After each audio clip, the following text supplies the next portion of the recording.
Live, Tulsa's 24-hour news source continues. This is Channel 2 News, the 6 o'clock report.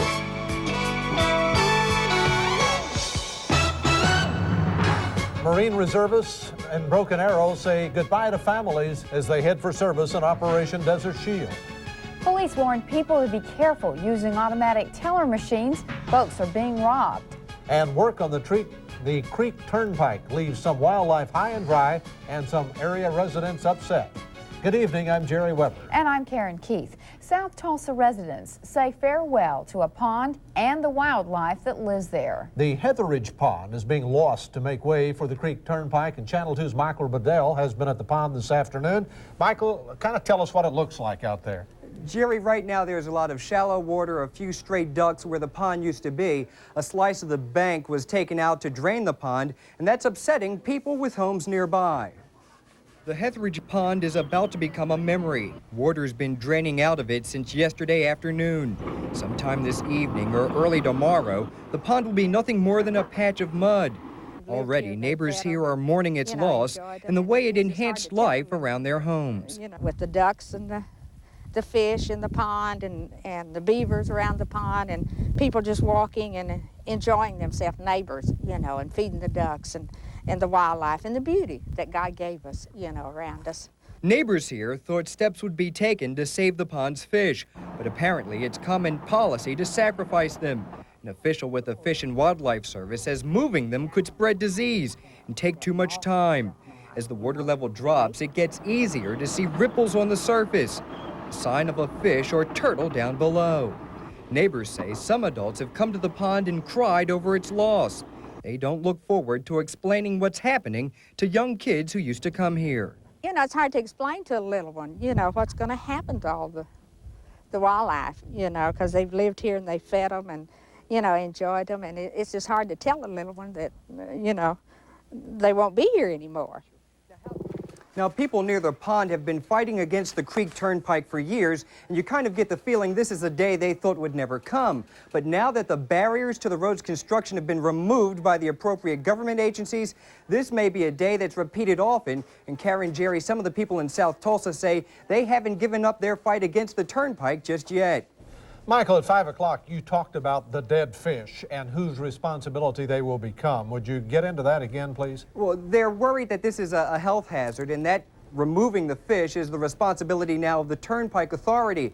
An official there says the construction company that's draining the pond will come in afterwards, collect the fish, then they'll be burned in the same area where uprooted trees are taken to. They don't want any nuisances like flies or a bad smell in that area. Right. Are the people against the turnpike planning to do anything more? They sure do. Last night, the group Tulsans Against Turnpikes met, and they decided unanimously that they'll continue to pursue their opposition in court. They feel the Turnpike Authority may not have looked hard enough for an alternative route that would have had a smaller impact on the environment. Well, it's gone back and forth for quite a while. Indeed. Thank you, Michael. Well, an Oklahoma State Senator could face drunk driving charges in Tulsa County. Traffic court officials say McAllister Democrat Gene Stipe was arrested and cited for drunk driving late last night. Police say his blood... And on the Oklahoma Road tours the Stockyards section in Oklahoma City. It has become an urban main street. Stay with us for these stories, and Ross will have our weather forecast. It's coming up on the Oklahoma News Report. A 500-year-old sport still played today. Works of art that tell us who we are and what we would like to be. Travel to Florence with Bill Moyers and see how the Renaissance still affects the way we think and feel today. Our yesterdays come alive in the power of the past with Bill Moyers. Florence. Tonight at 8. In 1987, Tamara Oken finally received permission to leave the Soviet Union. This is the story of her journey. I can imagine that all those years I was waiting that it would happen, and it happened. I cannot believe that I'm here. It's unbelievable. It's like in a dream.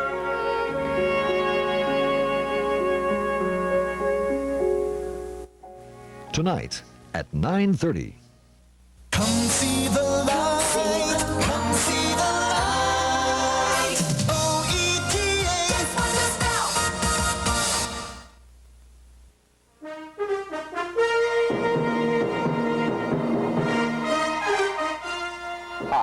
I'm Marty Stauffer. Be sure to watch Wild America Thursday nights at 7:30 on OETA. We'll take you on a close-up look at rarely witnessed events happening in their natural settings. It's outstanding animal photography at its best. Right here on Wild America, Thursday nights at 7:30 on OETA. Asia Now provides an in-depth look at the current developments in this vital and complex continent. Thursday night at 6.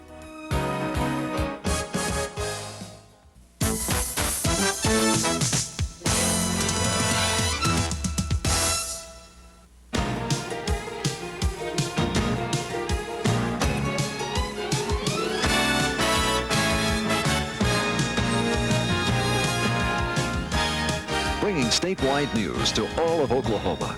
This is the Oklahoma News Report. Good evening, I'm Dick Pryor. And I'm Mary Carlee. Governor Bellman says he doesn't expect war in the Mideast. The UN Security Council is expected to approve a resolution tomorrow authorizing all necessary means to get Iraq out of Kuwait. The measure calls on Iraq to release all foreign hostages, withdraw its troops, and restore the Kuwait government by January 15th or face a possible attack. Now, despite the ominous tone of the resolution, Governor Henry Bellman says he doesn't believe it means Americans will soon be at war. OETA's Catherine Bennett has our report. Governor Henry Bellman applauds the president's leadership in uniting so many countries against Iraq. He thinks setting a deadline is a good idea, but believes Iraq will finally bow to financial, not military pressure. I don't think we're close to war at all. I think that this is a unique case where economic sanctions are going to have an impact because Iraq's income has come from the sale of crude oil, which has now been totally stopped. And to me, it's very plain that they can't go on very long without the sanctions having a major impact. Sergeant Tina Fellows hopes the governor's right. She's with the 245th in Midwest City, one of 3 Oklahoma Guard units that could be called up for Operation Desert Shield any day now. We're medics, and we take care of those people who get hurt. And the sad thing is, people are going to die if something does come up to a conflict. That's what I'm worried about. I don't want people to have to die. The possibility that there could be fighting, not knowing how long they'll be gone, can be hard to handle. But Second Lieutenant Brenda James says members of her unit are keeping a positive attitude. I really believe the people that I've spoken to have really been positive about it. We need to stay positive. And I believe with the community support and with the people that are out here, of the 10% that are out here on alert these first few days, we're just keeping a positive attitude and saying we're going to go and do the job that we've been trained to do. Communities across the state can play an important role as more Oklahoma men and women are called up for Operation Desert Shield. Members of the 245th are hoping for community help in organizing a parade for a send-off. And of course, donations of food and other snacks would be appreciated as they prepare for the call-up. And once they're gone, they say cards and letters would be wonderful. They seem like small things, but they'll go a long way in keeping morale high, and that's very important for them in the face of so much uncertainty. At the 245th in Midwest City, Catherine Bennett, Oklahoma News Report. Thanks, Catherine. The 701st Personnel Service Company of Ada has been activated in support of Operation Desert Shield. Military officials say the U.S. Army Forces Command chose the 701st based on the needs of the Army. The 701st is made up of more than 100 soldiers whose mission is to perform adjutant general functions for replacement personnel. Those duties include checking soldiers' personnel, medical, and financial records. The 701st will be mobilized at Fort Sill Army Post. It's one of 75 units under the command of the 122nd Army Reserve Command. Officials say it's the 5th unit to be activated in the 122nd's tri-state area of Oklahoma, Arkansas, and Louisiana. Student soldiers are having to give up textbooks and grades for the desert sands of Saudi Arabia. Many students join the military to help pay for college, but now that plan is not working. OETA's Karen Wicker tells us the recent withdrawal of students is creating confusion on some college campuses. OSU sophomore Johnny Clark is checking on his college transcript. He's a member of the Air National Guard and could be called to duty in the Middle East. Like many other student soldiers, Johnny will have to give up this semester's grades if he goes. Yes, that is something that we knew could possibly happen. And it's just one of the chances that you take. 16 students have withdrawn from Oklahoma State University for Operation Desert Shield, and many others are taking an incomplete grade until they can return and finish. But not all colleges and universities have the same policy. According to State Senator Bernice Shedrick, some schools are giving student soldiers a break by giving them the grade they have at the time they're called to action. We should have a uniform policy statewide. And two, I believe that our colleges and universities certainly need to be sensitive to the needs of these young men and their families. And third, I do believe they're entitled to take whatever grade is there at this point in time without being unduly burdened and worried about having to take a test later or merely not give them credit at all. Most students have more than 3 weeks left before the semester is over, and some say giving soldiers special treatment just isn't fair. Material that you get in one course is prerequisite. You need that basis to advance on into the higher level courses, and if you don't get a good foundation in the lower level course, then you'd have a problem in the higher level course. But students on campus feel sympathetic with their peers and wouldn't want to trade places. They almost completed the semester and they're going to fight for us, so I think that's fine. It doesn't bother me at all. I mean, some of them, when they joined up, didn't know that this was going to happen. About 80 more students across the state are expected to be called up this week. About the same time, other students will just begin studying for finals. Reporting from Stillwater, I'm Karen Wicker for the Oklahoma News Report. The state Regents for Higher Education is examining the student-soldier crisis and the issue new military school leave guidelines later this week. Veteran State Senator Gene Stipe is free on his own recognizance today after being arrested in Tulsa on a complaint of driving under the influence of alcohol. Officers say Stipe was involved in a non-injury auto accident last night. Oklahoma Highway Patrol Lieutenant Mike Grimes says Stipe's blood alcohol level was .12. The legal limit is .1. The Highway Patrol says Stipe crashed his auto on Interstate 44 just before midnight. His car allegedly ran into a car driven by a Tulsa woman. Her car was damaged, but she wasn't injured. Stipe is a McAllister Democrat. He's been in the state legislature since 1949. New radar now scanning Oklahoma skies should make air travel safer. The FAA dedicated the new radar, which is based at the Tulsa airport. The $5 million improvement will track aircraft across northeastern Oklahoma. Metro wants the right side. Can I follow America? It's just an upgrade of the radar facilities, enable the controllers to see the aircraft and weather simultaneously and just be able to handle traffic in a more safe manner. The radar will help control aircraft over 47 airports in 3 states. It's part of a nationwide upgrade of the radar network, and it's the first of its kind here in Oklahoma. Congress has passed a new federal clean air law, and Oklahoma businesses will be affected. Some will have to make expensive changes in their operations. OETA's Jack Frank reports business owners are scrambling to meet the clean air law guidelines. Dry cleaning can put harmful solvents into the air. That's why laundries are among the businesses under heat to make changes. Dry cleaners that haven't already done so will be forced to add machines that don't release solvents into the air. The machines are expensive. The cost will be passed to consumers. It's back to there is no free lunch. It'll all have to be passed on. Fortunately, some of it is labor-saving devices that we can not have to pass those costs along, but there's some capital investments involved. Body shops are also targeted by the Clean Air bill. This shop has converted to spray equipment that does not use solvents. All body shops will eventually need similar equipment. The cost will be high. They can run from $80,000 to $200,000 investment to keep up with compliance.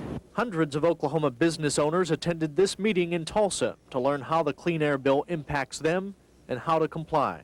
It's going to really affect almost any business that has an emission of air pollution, and it will affect a number of businesses that have never been affected before by Clean Air Act or air pollution control.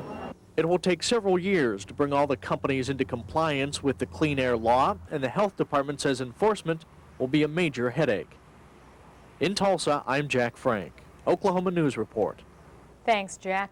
The State Equalization Board heard today that counties are showing excellent compliance with standards for assessing properties for ad valorem taxes.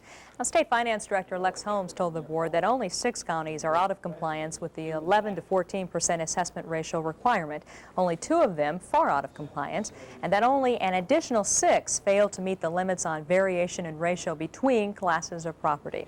Governor Bellman says it's a great improvement to see only 6 counties out of compliance on assessment ratios when 50 or more used to be. He commended the county assessors and the tax commission for the job they've done. There's a more recent requirement in the law which most counties did not meet, but a tax commission representative says it is almost impossible to meet without computerization. The 13 counties in the state with computerized assessors' offices are in compliance with that agreement. Governor Bellman says there is merit in making the office of state treasurer appointive, but he agrees with those who say there are other state offices which should be changed to appointive if the treasurer's office is to be changed. Newly elected State Senator Kevin Easley of Tulsa supports making the treasurer's office appointive, but Republican State Chairman Clinton Key says if Easley is going to be consistent, he should also support making such offices as Labor Commissioner and Superintendent of Public Instruction appointive. A private financial report says 4 Oklahoma savings and loans were technically insolvent in the second quarter of this fiscal year, according to Veribank Incorporated of Wakefield, Massachusetts. The S&Ls are American Federal in Ada, First Federal in Chickasha, Clinton Savings, and Globe Savings in El Reno. 12 others do not meet all regulatory guidelines. Norman police say they have served a search warrant in a 20-year-old murder case. Lieutenant Leonard Judy says the warrant was served November 21st at the DeSoto, Texas home of Frank Gilley, who was a Norman police officer. Officials say he's been a suspect all along in the 1970 murder of David Sloan and Cheryl Benham. Both were students at the University of Oklahoma. They were found dead in the trunk of Sloan's car on Lovers Lane in West Norman. Each had been shot at least 10 times with a .22 caliber weapon. Judy says officers confiscated 6 .22 caliber handguns, and they also found an illegal sawed-off high-powered rifle. Gilley was arrested on the gun complaint and remained in the Dallas County Jail today in lieu of $200,000 bond. A bond reduction hearing is set for Friday. A hard freeze covered portions of Oklahoma last night. It should cover the entire state by early tomorrow morning. I have all the details on the weather later in this evening's newscast.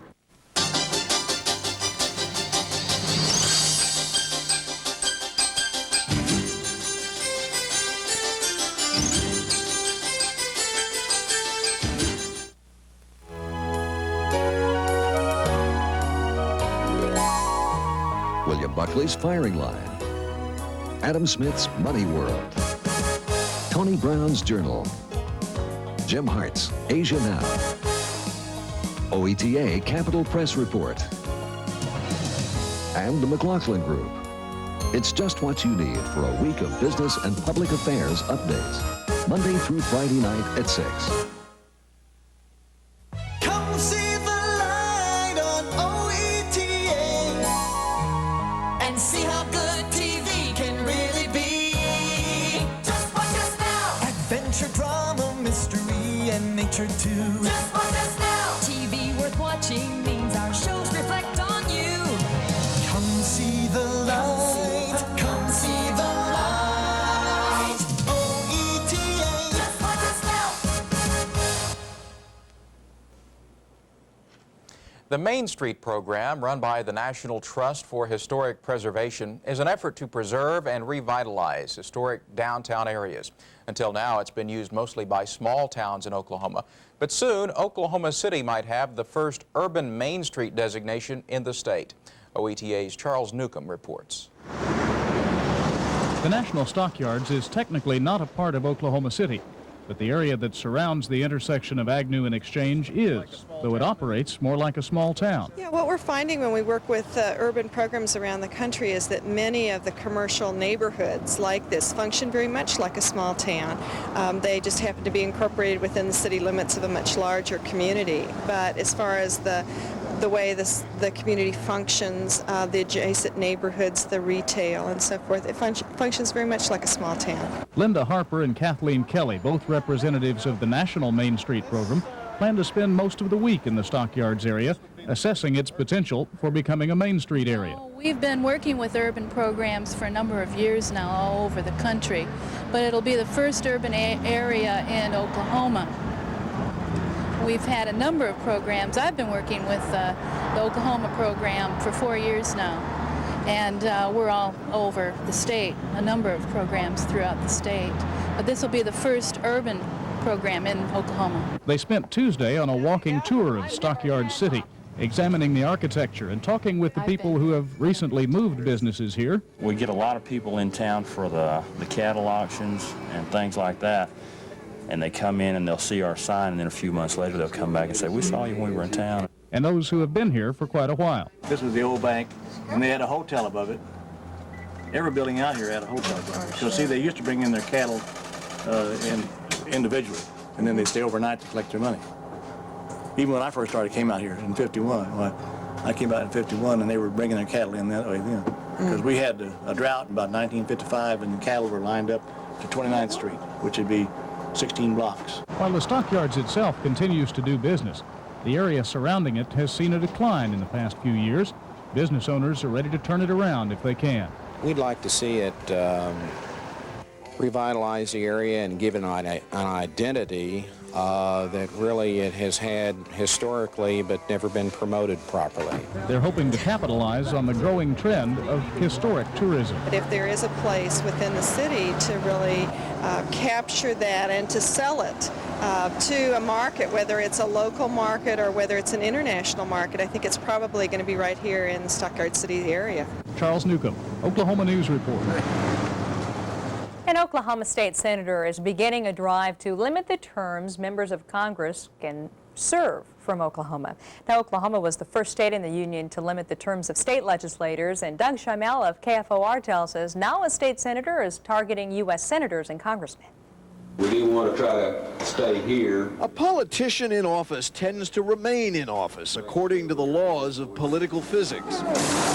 So when Oklahomans opted to keep state lawmakers on a short 12-year leash, the next target became Oklahoma's long-termers in Congress, because critics argued the longer they stayed in Washington, the more they tend to get in the pattern and accept the status quo. They don't come out after their 12th year and work quite as hard to make the changes that the idealist that was first elected had in mind. FAIR has drafted an amendment to the state constitution, limiting U.S. representatives to 6 terms and senators to 2. Term limits, flat and simple, take away the people's right to choose their own representative. But political observers like Mike Williams believe a congressional term limit would be disastrous for rural states like Oklahoma that have so few congressmen and senators. If seniority no longer counts, then states like New York, California, Texas, Florida that have the large numbers of congressmen will control the whole country. What do the Oklahomans in Washington think? Republican Senator Don Nichols supports term limits, while his Democratic counterpart David Boren believes you should not limit the people's right to choose. Congressman Dave McCurdy has not seen the proposal and had no comment. The one element missing from the debate over state legislative limits was an opposition, and critics say if a battle emerges over congressional term limits, you may very well see the state's GOP and Democratic parties joining forces to defeat it. Doug Schimel, News Team 4. Governor-elect David Walters will hold a series of budget meetings with state agency heads over the next several weeks. Walters plans to meet personally with the heads of 26 agencies, including Corrections, the Department of Human Services, Common and Higher Education, and Commerce. Walters' transition staff will meet with nearly 50 other agencies. The meetings are to assist Walters in preparing the budget recommendations, which he will present to the legislature next February.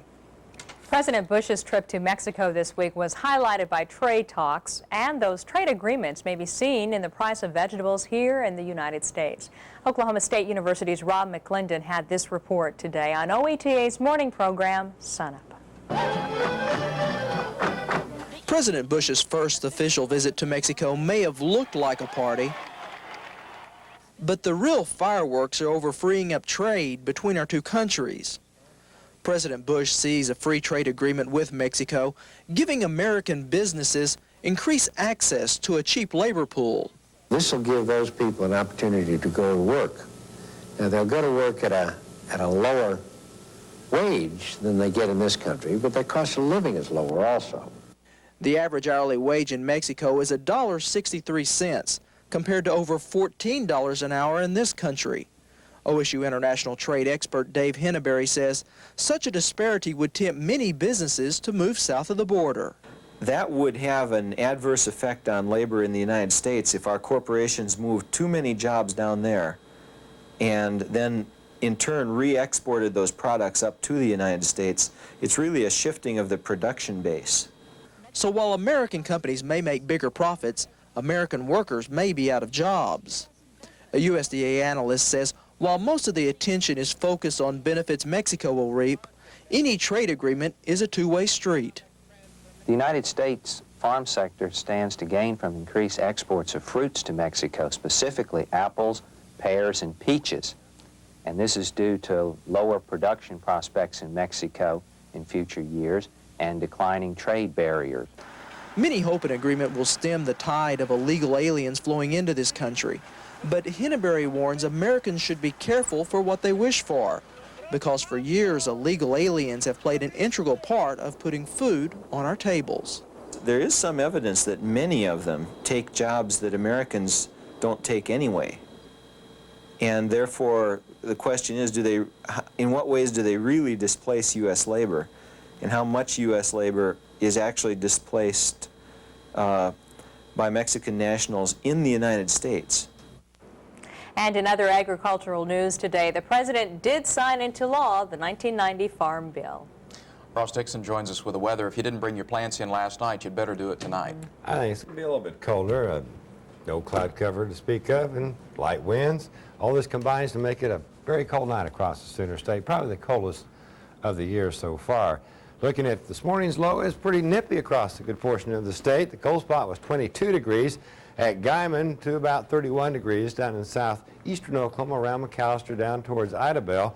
And that was a combination of clear skies and basically light northerly breezes that occurred across Oklahoma last night. 27 degrees around Hobart down towards Roosevelt, 30 degrees around the Altus area. Now during the afternoon we had some middle and high cloudiness that floated through, and winds were generally from the north about 8 to 18 miles per hour. Managed to climb up a bit warmer than we thought yesterday, 54 degrees, the hot spot down at McAllister. The rest of the state were generally in the 50s statewide, and a few upper 40s possibly in extreme eastern Oklahoma where they got some pretty good rainfall yesterday. Now, no precipitation in the state during the past 12 to 18 hour period. It looks like we're going to be dry, I think, through the weekend. Maybe the next best chance for any rain across Oklahoma will be next Monday or Tuesday as the next system moves towards Oklahoma. But it looks like it's going to be a cold night tonight. We'll start warming up tomorrow and continue that warming trend, I think, through Sunday. If we take a look at the national weather scene, that storm system just scooted to the east of Oklahoma, left a lot of severe weather activity during the past 18-hour period behind this system as it pushed forward. Heavy thunderstorms still continue from Florida Panhandle all the way up into portions of Virginia. Some heavy rain, some high winds, about 55 to 60 miles per hour, and the storm system will shoot towards the extreme eastern portion of Canada over the next 12-hour period. Over the central part of the country, high pressure dominates. Highs are generally in the 20s over the Great Lakes area, southward through Wisconsin. We also have 70s over the desert southwest, and basically sunshine almost from the Mississippi River Valley to the Pacific coast. For tomorrow, what we anticipate seeing will be the system off the coast, a few thunderstorms remaining over portions of Florida. It'll be rainy over the northern portions of the Atlantic coastal area, some snow inland, but most of the heavy weather activity will be out to sea. High pressure will begin to shift eastward. We'll see warming over the plains states with highs in the 40s. Back in the northern plains, the 50s across Oklahoma and the 60s down in Texas. Out west, a new storm system, which is going to try to make it into Oklahoma, I think, by Monday. It's not very strong. Will bring more rain to Washington and Oregon, and they don't need any rain up in Seattle. And are going another high wind and heavy rain conditions tonight. We are looking for warming temperatures across about the southern part of the country as the jet stream will move back up the north towards Canada. Now, our forecast for Oklahoma, well, clear and cold tonight. Very simple forecast. Lows will be in the 20s statewide. Tomorrow, we're looking for sunny skies, a bit warmer. Highs 54 degrees in the east to 63 degrees in the Panhandle. Then for Friday, it's going to be another sunny and warmer day with highs 60 statewide. The extended forecast, well, the weekend should be mild with highs generally in the 60s on Saturday. And then on Sunday, let's go for the 60s for the most part. There may be some increasing cloud cover we'll notice, but overall should be a nice day. On Monday, another mild day, 60s and 70s with increasing southerly winds ahead of the next frontal system. So overall, the weekend looks great. We'll start getting a little bit warmer again. Great. Yeah, sounds fine. Sounds great. Thanks, Ron. Thank you. Oklahoma City firefighters battled a fire that spewed toxic smoke into the air today. City firefighters answered the call to a 4-alarm fire just after midnight. Mike Gotro of KJRH TV has the story. The Cone Solvent building at North Blackwelder in Maine was literally filled with balls of flame early this morning. The 4-alarm blaze was especially dangerous for 2 reasons: intense heat that brought walls down, and toxic black smoke that rose from burning chemicals stored in the building. The fire even got so intense at one point that firefighters had to back off. We had flames impinging on that tanker when the wall came down. We had to set up unmanned protector lines there and just pour a lot of water on the thing to keep it from blowing. All total, it took more than 2 hours for 20 trucks and 60 firefighters to bring the flames down. Oklahoma City firefighters were then called to a 3-alarm fire at an inn on South MacArthur. One firefighter there suffered minor injuries. In world news, 2 former Joint Chiefs of Staff have urged the Bush administration to be patient in the Persian Gulf. Admiral William Crowe and General David Jones told the Senate Armed Services Committee the U.S. must exhaust all peaceful means of ending the crisis before resorting to force. Meantime, the administration is trying to round up more votes for a UN resolution authorizing force against Iraq. Cuba says it will vote against the resolution. So tonight, Secretary of State Baker will talk to Cuba's foreign minister. Baker hopes to sway the Cubans before tomorrow's vote. Britain's new prime minister wants to build a country that is confident. John Major moved into 10 Downing Street today. Margaret Thatcher says she's thrilled and delighted Major was chosen to replace her. Federal Reserve Chairman Alan Greenspan says the economy has taken a meaningful downturn, but he doesn't call it a recession. Revised figures show the gross national product for the 3rd quarter grew at a slower rate than first thought. Help is on the way for America's farmers. President Bush has signed a farm bill that will freeze subsidy rates and reduce the number of acres eligible for subsidies over the next 5 years. And a federal judge in Miami has lifted the ban that prevented cable news network from airing a tape of Manuel Noriega talking to his attorneys. The judge says only one of the tapes has Noriega talking to his defense team, and it has already been broadcast. Wall Street has turned mixed near the close as rally pressures evaporate. Now the Dow Jones Industrials were down today 7 points. It closed at 2536.38. Trading was moderate, 140 million shares. The U.S. dollar strengthened in European trading today. Gold prices also rose. In London, gold closed at $385.75. That was up $1 an ounce. Zurich gold was at $384.50, up 50 cents. New York gold was at $385.20, unchanged. And New York silver today was $4.12 an ounce, up 2 pennies. A late rally boosted oil prices and left analysts struggling to find a reason for the sudden increase. West Texas Intermediate gained 42 cents a barrel to close at $33.28. That is the Oklahoma News Report this evening on OETA. And be sure and tune in tomorrow morning at 7 for farm news and weather on Sunup. Thanks for being with us tonight. Good night. Good night.